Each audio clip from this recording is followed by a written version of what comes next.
Franck Ferrand raconte sur Radio Classique.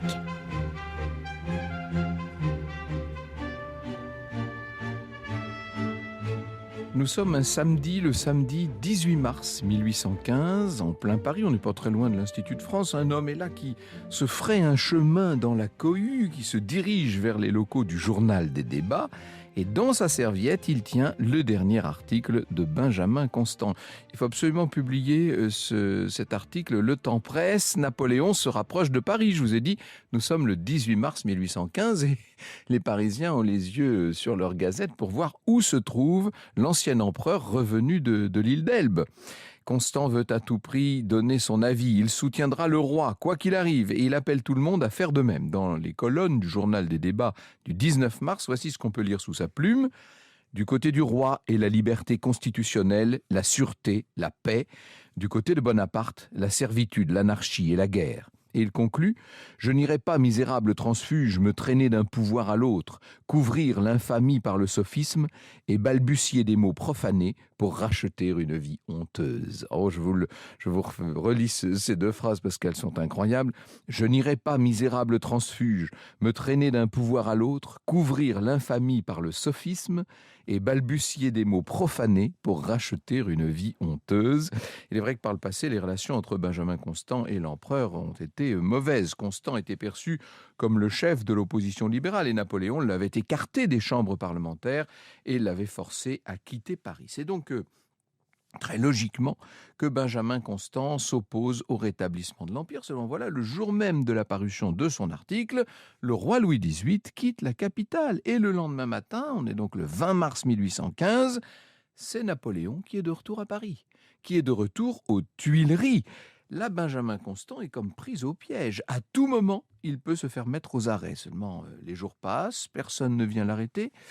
La réalité, c'est que Napoléon a compris qu'il ne peut pas rétablir l'Empire tel qu'il existait au moment de sa chute un an plus tôt. Il a bien l'intention de donner aux institutions impériales un tournant libéral et pour ça, il va faire appel à celui qui jusqu'alors était un opposant pour lui. Il va faire appel à Benjamin Constant. Et, incroyable mais vrai, le libéral en question va accepter ce mandat et il va rencontrer l'ancien empereur devenu, on ne sait plus trop quoi, enfin devenu l'empereur des 100 jours, mais ça on ne le sait pas encore. Il va le rencontrer à plusieurs reprises. On voit les deux hommes qui se promènent dans la nouvelle résidence officielle du souverain, les jardins, le palais de l'Élysée, donc on les voit dans les jardins de l'Élysée avec se lançant dans de grandes discussions sur les institutions qu'il s'agit de mettre en place. Benjamin Constant, dont la santé est assez chancelante, s'appuie sur une canne tandis que Napoléon lui-même marche d'un pas un peu traînant. Ce n'est plus le Napoléon de toutes les victoires. Le 22 avril 1815, le travail de Constant s'achève. L'axe additionnel aux constitutions de l'Empire est promulgué. On va très vite surnommer cet acte la Benjamine, parce que tout le monde a bien compris de quoi il s'agit. C'est une constitution qui est très libérale, la plus libérale en quelque sorte qu'ait jamais connue la France à cette époque. Elle ne sera jamais appliquée, cette constitution, puisque vous savez que pour la deuxième fois, Napoléon va abdiquer 2 mois plus tard, après le désastre de Waterloo, le 18 juin 1815. Et ce sera le retour du roi Louis XVIII avec la seconde restauration. Et Benjamin Constant, là, va quand même devoir fournir quelques explications. C'est évident que l'attitude de Constant pendant les 100 jours est la cause de toutes les moqueries. Ça va le suivre et le poursuivre. Benjamin Constant devient Benjamin l'Inconstant. Il possède une place de choix dans le dictionnaire des girouettes. Vous savez, qui fait la liste de tous ceux qui ont changé, qui ont retourné leur veste. Une chanson satirique à son propos se met à circuler. On est en France, ne l'oubliez pas. Le matin royaliste, je dis vive Louis. Le soir bonapartiste, pour l'empereur j'écris.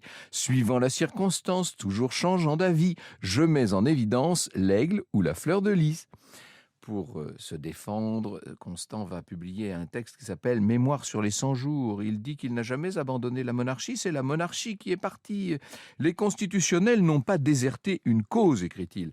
Ils ont été désertés par une cause. Ceux qui avaient voulu entourer le roi constitutionnel virent que le sol allait être envahi et que c'était le sol qu'il fallait préserver.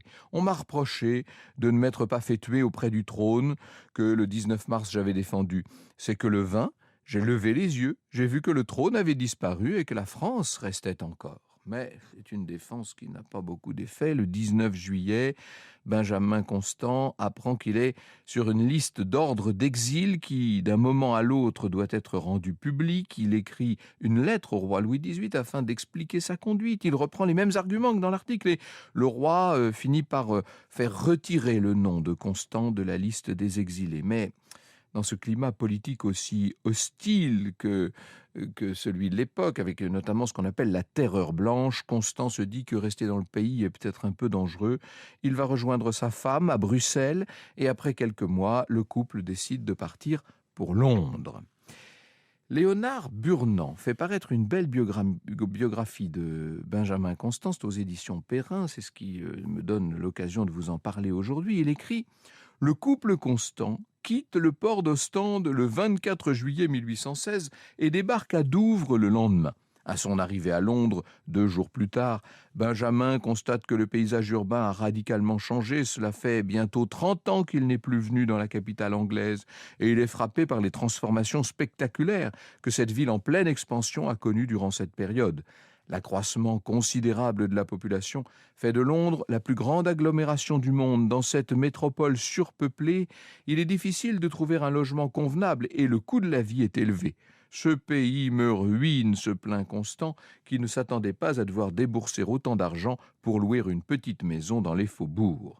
C'est outre-Manche désormais que va vivre Benjamin Constant. C'est là-bas, c'est en Angleterre, qu'il va devoir préparer un retour en France qu'il espère bien le plus glorieux possible. Vous écoutez Radio Classique.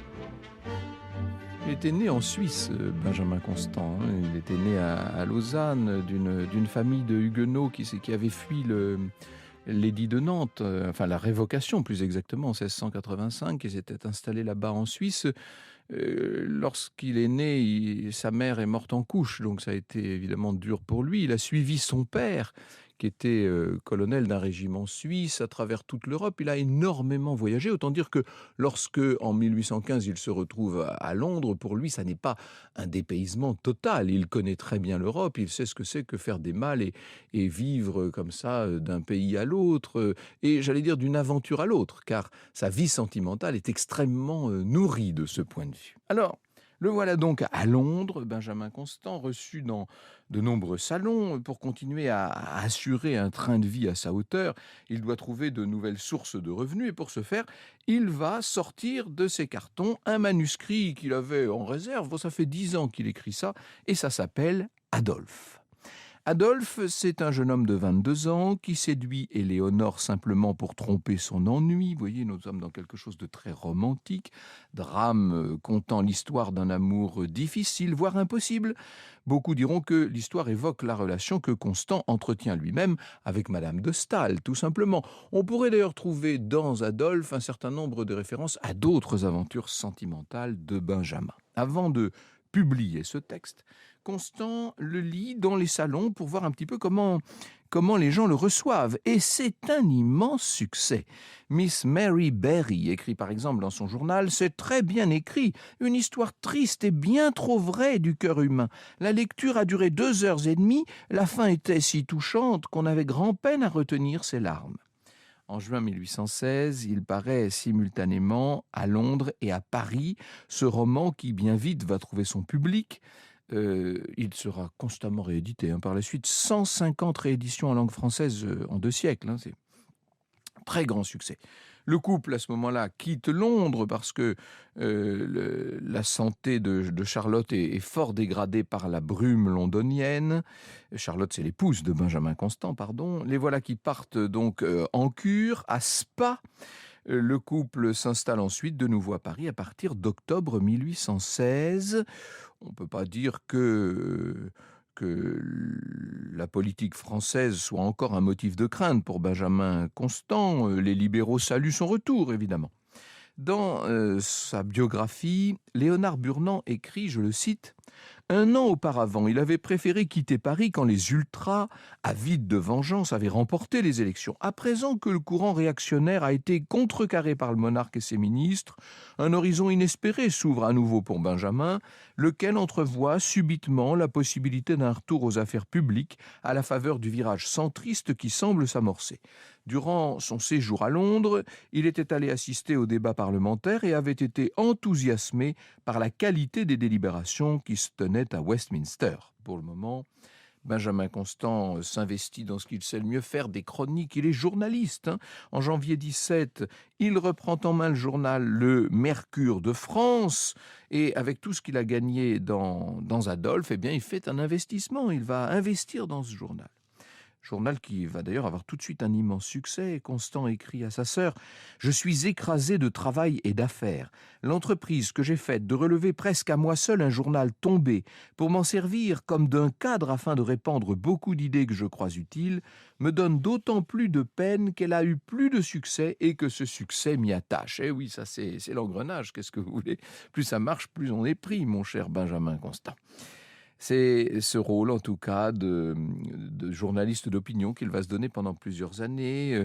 Il diffuse partout les idées libérales, écrivant sans cesse, écrivant le jour, écrivant la nuit, et commentant une actualité dans laquelle il ne se reconnaît pas et à laquelle il essaie de proposer des alternatives. En 1817, il prend fait et cause pour un ancien jacobin qui vit dans l'Eure et qui est accusé d'avoir assassiné une veuve pour en récupérer l'héritage.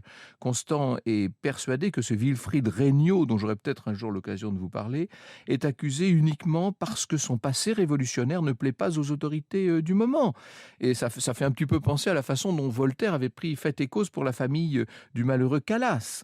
Constant souhaite mener son combat. Il obtient la transformation de la peine de mort qui avait été infligée à Wilfrid Regnault. Tout ça est commué en 20 ans d'emprisonnement. Et là, c'est le malheur puisque Germaine de Staël se meurt.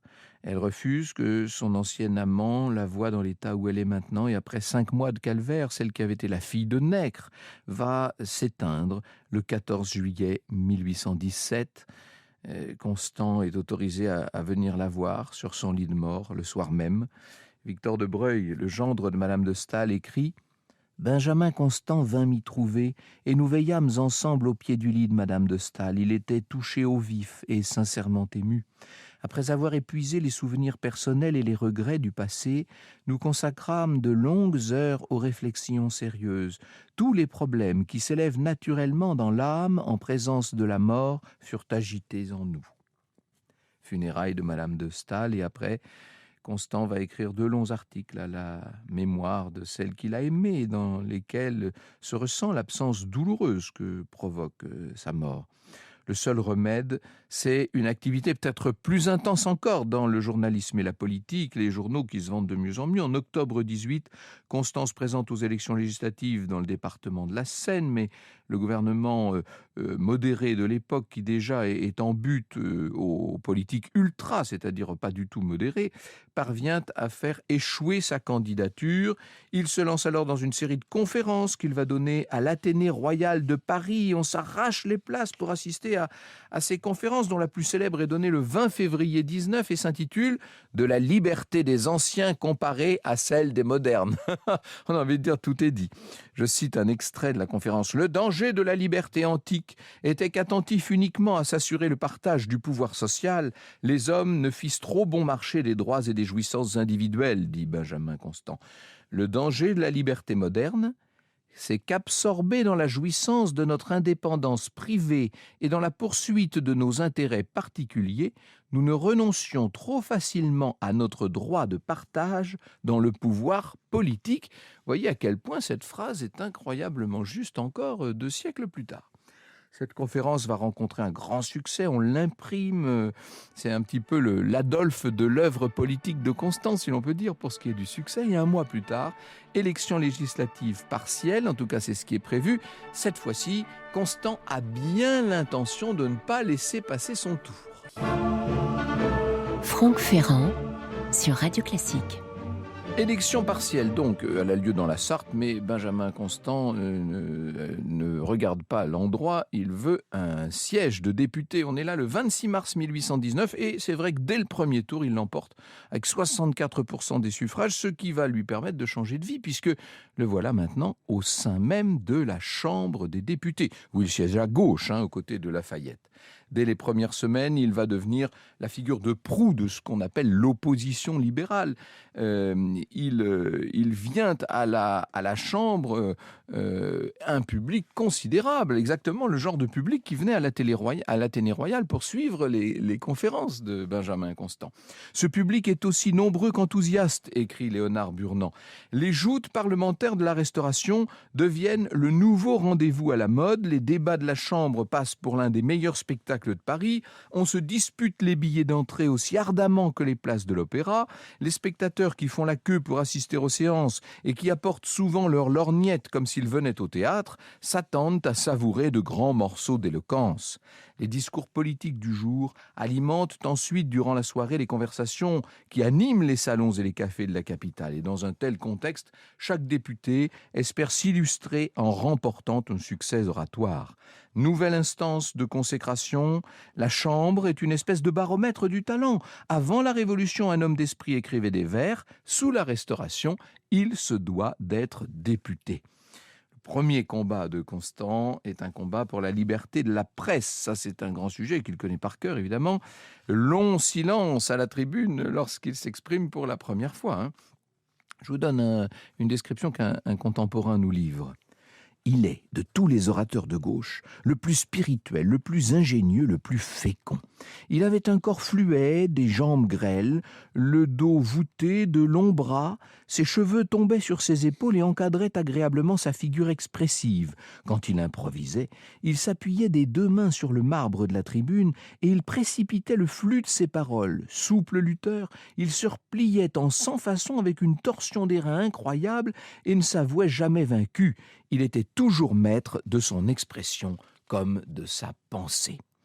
Constant va se saisir de toutes sortes de sujets. N'oubliez pas qu'à partir de 1820, avec la mort du duc de Berry, l'assassinat du duc de Berry, la Restauration se durcit. Decazes est parti pour l'Angleterre. J'ai déjà eu l'occasion de vous raconter ça. Et pour diffuser ses idées dans le pays, voilà que Benjamin Constant va fonder un nouveau journal qui s'appelle La Renommée. Et de nouveau, c'est un très grand succès. Franck Ferrand sur Radio Classique. Léonard Burnand écrit « Submergé de travail durant la journée en raison de ses obligations parlementaires, Benjamin écrit souvent ses articles pendant la nuit. Menée entre le crépuscule et l'aube, cette activité s'apparente parfois à une course contre la montre. » Et ça va durer comme ça pendant toute une décennie, jusqu'à sa mort. Constant va devenir une sorte d'icône pour la jeunesse libérale. Peu à peu, son visage apparaît partout, sur les tabatières, sur les foulards, les éventails, les cannes, les pipes, les boutons de manchette, même les poignées de parapluie, nous dit Jean-Baptiste Galen qui a préparé toute cette émission. En 1830, quand éclatent les événements révolutionnaires qui vont chasser Charles X du trône, vous savez, le député libéral est, ai-je besoin de vous le dire, au premier rang. Il fait partie de ceux qui vont installer Louis-Philippe sur le trône, Louis-Philippe d'Orléans. Constant, Lafayette sont là, qui accompagnent le duc d'Orléans à l'hôtel de ville. Et c'est de là que le nouveau monarque va se faire acclamer, vous savez, par les révolutionnaires. Et Constant, en vérité, n'aura pas le temps d'observer la politique de ce roi citoyen, de ce roi libéral, roi des Français, puisque sa santé à lui se dégrade très vite dans les derniers mois de l'année 1830. Il n'a que 63 ans à l'époque, mais il a tellement travaillé, tellement veillé, qu'évidemment il s'est usé, il multiplie les cures, les bains, mais c'est trop tard. Et très vite, sa santé vraiment la lui échappe. Le 8 décembre 1830, 8 décembre 30, à 5 heures de l'après-midi, il va rendre son dernier souffle et 4 jours plus tard, pour l'accompagner jusqu'au Père-Lachaise, où il repose encore, ce ne sont pas moins de 150 000 personnes qui, bien tristes, vont défiler dans Paris. Vous écoutez Radio Classique.